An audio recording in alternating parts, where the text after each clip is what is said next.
Good morning student, I am Pratiksha Gahlot from Sunita global school. अपन ने chapter 4 पूरा रीड कर लिया था।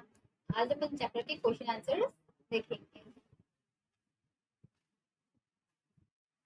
इस चैप्टर में मिडिल में कोई क्वेश्चन नहीं है आपके।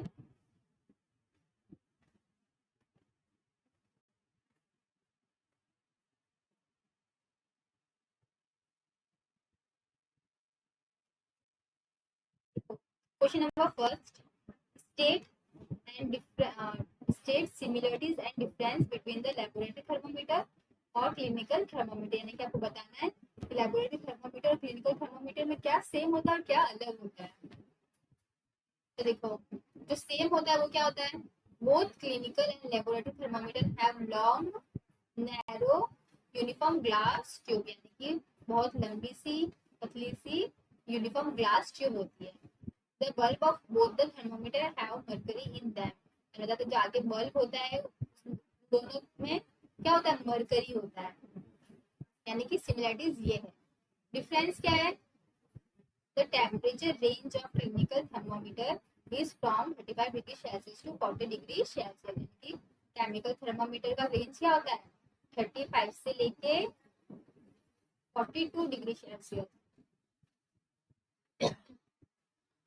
while that of laboratory thermometer, clinical thermometer यानी कि अपने लिए जो यूज होता है ना वो, और जो लैब में यूज होता है उसके लिए क्या होता है? -10 degree Celsius to 110 degree Celsius. फिर देखो, clinical thermometer use to measure the temperature of human body. यानी कि क्लिनिकल थर्मोमीटर को किस लिए यूज किया जाता है? टेम्परेचर, ह्यूमन बॉडी की टेम्परेचर को मेजर करने के लिए। However laboratory thermometer can not be use to measure the temperature of human body. यानी कि लेबोरेटरी थर्मोमीटर से हम ह्यूमन की बॉडी को मेजर नहीं कर सकते। The least count of both the thermometer differs. यानी कि दोनों में सबसे कम जो काउंट नंबर होगा वो दोनों में क्या है? अलग होगा। यानी देखो 55 सबसे कम है यहाँ पे, लेकिन यहाँ पे सबसे कम क्या है? -10 डिग्री सेल्सियस। यानी कि दोनों क्या है? अलग है। Unlike clinical thermometer that can be tilted, laboratory thermometer is kept upright while reading the temperature value. यानी कि क्या होगा? जब अपन क्लिनिकल थर्मामीटर लगते हैं ना तो उसको थोड़ा टेढ़ा रखेंगे, और जब लेबोरेटरी थर्मामीटर होगा उसको यूज करेंगे तब उसको एकदम सीधा रखेंगे। यानी कि इसको टिल्ट रखेंगे और इसको सीधा रखेंगे। किसको? Laboratory thermometer. Question number second, give two example each of conductor and insulator of heat. Conductor यानी कि जिसमें से हीट पास होती है, इंसुलेटर हीट पास नहीं होती है। Two example of conductor of heat are aluminium और iron. Two example of insulator are wood और प्लास्टिक। यानी इन दोनों में इसको गर्म करेंगे तो ये गर्म हो जाएगा, लेकिन वुड और प्लास्टिक गर्म नहीं होता है। प्लास्टिक पिघल जाएगा लेकिन वो गर्म नहीं होगा। Fill in the blanks. सबसे पहले, the hotness of an object is determined by its. यानी कि अगर कोई चीज गर्म होगी तो कैसे पता चलेगा? टेम्परेचर से।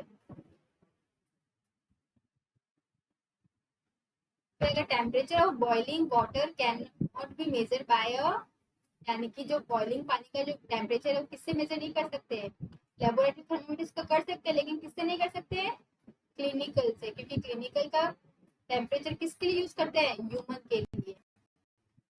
Temperature is measured in degree Celsius.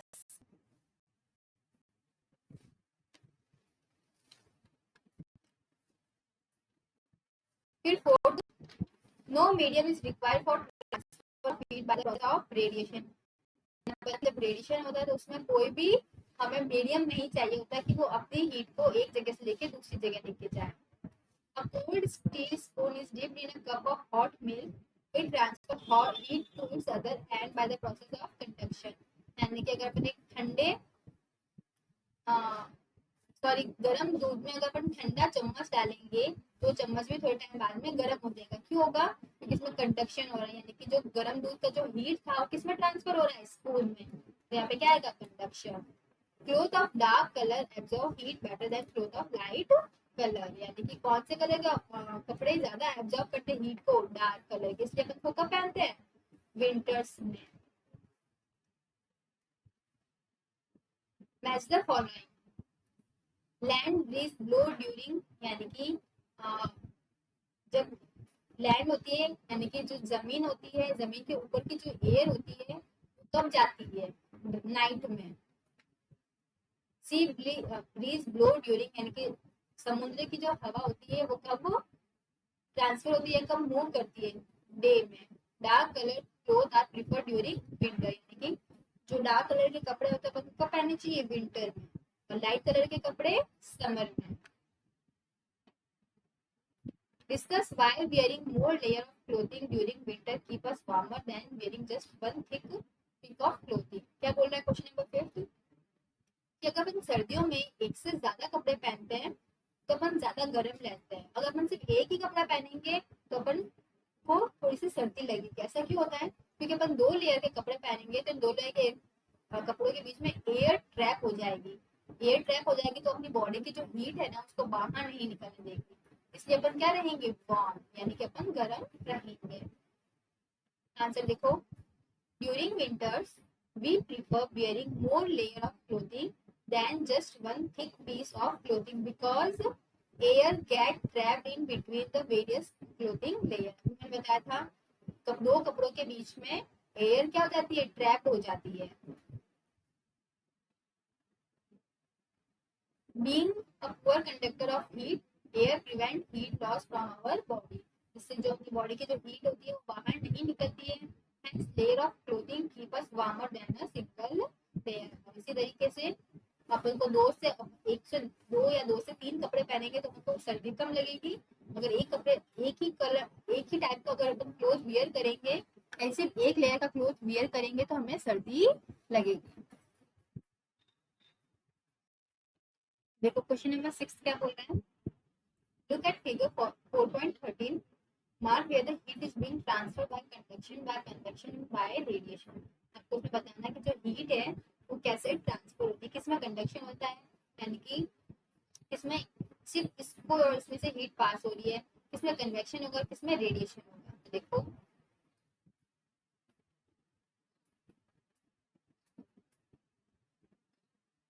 Transfer of heat from burner to pan is by radiation, यानी कि जो बर्नर है इसमें से जब हीट ट्रांसफर हो रही है बर्नर में, transfer of heat from burner to pan is by radiation, यानी कि इसमें से हीट कहाँ ट्रांसफर हो रही है, पैन में। तो किसकी वजह से हो रहा है, रेडिएशन, यानी कि किसको किसी की जरूरत नहीं पड़ रही है। Transfer of heat from pan to water is by conduction. देखो दोनों एक दूसरे से टच है तो बाय पैन और वाटर इन दोनों में क्या है, conduction. Transfer of heat with water is by convection, और पानी के अंदर जो हीट है वो क्या है, कन्वेक्शन। ठीक है, रेडिएशन, कंडक्शन और कन्वेक्शन मैंने आपको अच्छे से बताया है। In place of question number 7 क्या है, in place of hot climate it is advise that outer wall of house be painted white. Explain, अपन को बोला जाता है कि जहाँ पे बहुत ज्यादा गर्मी होती है, गर्मी वाला क्लाइमेट होता है, वहां पे घरों को व्हाइट कलर से कलर करना चाहिए। क्यों, in places of hot climate it is advise to paint the outer wall of house as white, यानी क्या बोला जाता है कि आप अपने घर के बाहर की जो लेयर है, वॉल है, इसमें व्हाइट कलर कराओ। क्यों, because the light colour such as white reflect back most of the heat that falls in it.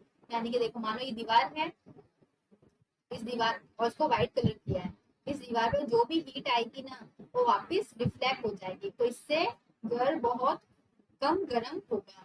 Hands up, light colour tend to keep the house cool, और क्या होगा, इसकी वजह से लाइट कलर क्या करता है, घर को ठंडा रखेगा।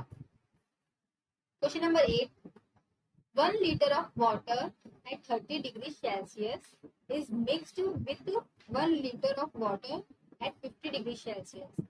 The temperature of the mixture will be, यानी कि 1 लीटर है वाटर, 1 लीटर क्या है, वाटर, 30 डिग्री सेल्सियस पे इसको मिक्स कर रहे हैं, किसमें, 50 डिग्री सेल्सियस वाले, तो क्या होगा, 80 degree Celsius be more than 50 degree Celsius but less than 80 degree Celsius, यानी कि बोल रहे हैं कि 80 डिग्री सेल्सियस होगा या फिर 50 डिग्री सेल्सियस होगा लेकिन 80 से कम होगा, या फिर 20 डिग्री सेल्सियस होगा, या फिर बिटवीन 30 और 50 डिग्री सेल्सियस होगा। तो क्या होगा, the temperature of the mixture will be between 30 to 50 degree Celsius. इसका आंसर क्या है, फोर्थ वाला। यानी कि जब इन दोनों को मिक्स करेंगे तो टेम्परेचर होगा वो इन दोनों के अंदर ही रहेगा। Question number 9, an iron ball at 40 degrees Celsius is dropped in a mug containing water at 40 degrees Celsius। यानी कि आयरन की बॉल है 40 डिग्री सेल्सियस पे, उसको पानी के मग में डाल रहे हैं जो कि क्या है 40 डिग्री सेल्सियस। तो इसका आंसर क्या होगा, flow from iron ball to water. यानी कि आयरन बॉल में जो गर्मी होगी वो पानी में आ जाएगी, या फिर not flow from iron ball to water but और from water to iron ball. ना तो इसके अंदर से हीट बाहर निकलेगी, ना ही इसके अंदर से हीट बाहर निकलेगी। क्या होगा, flow from water to iron ball, या फिर क्या होगा, वाटर से आयरन बॉल में हीट जाएगी। फोर्थ ऑप्शन क्या है, increase the temperature of both. क्या दोनों का टेम्परेचर इंक्रीज हो जाएगा, लेकिन इसका आंसर क्या होगा, ना तो इसके अंदर से हीट बाहर निकलेगी, ना ही इसके अंदर से हीट बाहर निकलेगी, क्योंकि यहाँ पे डिग्री कितना है, सेम है, 40 डिग्री सेल्सियस और 40 डिग्री सेल्सियस का। इसलिए इसका आंसर क्या होगा, बी। देखो हीट क्यों नहीं फ्लो हो रही है, the heat will not flow from iron ball to water but from water to iron ball as both the substance have same temperature. यानी कि दोनों किस पे थे, 40 डिग्री सेल्सियस और 40 डिग्री सेल्सियस, यानी कि सेम टेम्परेचर पे थे। इसलिए ना तो हीट बॉल के अंदर से बाहर निकल रही है, ना ही वाटर के अंदर से बाहर निकल रही है। Question number 10, a wooden spoon is dipped in a cup of ice cream। एक लकड़ी का चम्मच लेंगे, इसको आइसक्रीम के अंदर डिप करेंगे, it's other and become cold. तो फिर क्या क्या होगा, बिकम, या तो उसका जो दूसरा वाला एंड है आइसक्रीम का चम्मच का वो ठंडा हो जाएगा, किसके प्रोसेस से, कंडक्शन के, या फिर वो ठंडा हो जाएगा किसके प्रोसेस से, कन्वेक्शन के प्रोसेस से, या फिर वो ठंडा होगा किसके प्रोसेस से, रेडिएशन से, या फिर वो ठंडा होगा ही नहीं। इसका आंसर क्या होगा, its other end does not become cold as wood is a bad conductor of heat. तो यानी कि क्या है, वो लकड़ी का चम्मच गर्म होगा ही नहीं या फिर ठंडा होगा ही नहीं, क्यों, क्योंकि वुड क्या है, बैड कंडक्टर है, यानी जिसमें से हीट पास नहीं होती है। ठीक है, इसका आंसर हो जाएगा 4। क्वेश्चन नंबर 11 जो कि अपना लास्ट है, क्या बोला है, stainless steel pan are usually provided with copper bottom. यानी कि जो अपने घर पे बर्तन होते हैं जो कि स्टेनलेस होते हैं, यानी कि जिसपे कोई भी दाग नहीं लगता, उसके जो नीचे का बॉटम होता है ना वो कॉपर से बना हुआ होता है। The reason for this could be that, उसका रीजन क्या है, copper bottom make the pan more durable. यानी कि कॉपर के जो बॉटम है वो पैन को ज्यादा तक टिकने वाला बनाता है, या फिर सच पैन अपीयर कलरफुल, सिर्फ कलर दिखाने के लिए करता है, या फिर copper is a better conductor of heat than stainless steel. यानी कि कॉपर जल्दी हीट को कवर करता है, कैप्चर करता है, किससे, स्टेनलेस स्टील से। और फोर्थ ऑप्शन क्या है, copper is easier to clean than stainless steel. या फिर कॉपर को अपन आराम से धो सकते हैं किसमें, स्टेनलेस स्टील में। तो इसका आंसर क्या होगा, the reason for this is that, यानी कि कॉपर की बॉटम क्यों होती है पैन में, क्यों होती है, ताकि कॉपर होता है वो हीट को क्या करता है, जल्दी एब्जॉर्ब करता है, किसके कंपेयर में, स्टेनलेस स्टील के कंपेयर में। ठीक है, इसका आंसर हो जाएगा सी। ये सारे क्वेश्चन आंसर आपको नोटबुक में करना है। इसी के साथ आपका ये चैप्टर कंप्लीट होता है। जो भी वर्क करो नीट एंड क्लीन वर्क करो। तब तक के लिए इस चैप्टर को पढ़ो, जब आपकी लाइव क्लासेस होगी तब मुझसे डिस्कस कर लेना। तब तक के लिए stay home, stay safe, good bye.